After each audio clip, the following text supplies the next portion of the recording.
భాద్రపద మాసం శుక్ల చతుర్థి మధ్యాహ్నం శుభ సమయంలో హస్త నక్షత్రం రోజున చవితి ఉత్సవాలు ప్రారంభమవుతాయి.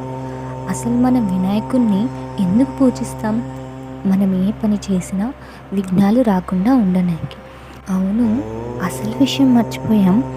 అసలు మనం అందరం ఇలా కలిసి ఉండడానికి, కలిసి పూజ చేయడానికి కారణం ఎవరో తెలుసుకుందాం. 1892లో ప్రజా వ్యతిరేకంగా అందరూ కలిసి ఉండకూడదని బ్రిటిష్ వారు వినాయకుని పూజలు జరపకుండా చూసేవారు. హిందువులు సమావేశాలు జరపొద్దని బ్రిటిష్ ప్రభుత్వం నిషేధించింది. భారతీయ సమరయోధుడైన లోకమాన్య తిలక్ మొదట్లో వ్యతిరేకతను మొదలుపెట్టాడు. శివాజీ ఉత్సవాలు మొదటిసారిగా ప్రారంభించాడు. గణేష్ పూజకు సామూహికమైన, సామాజికమైన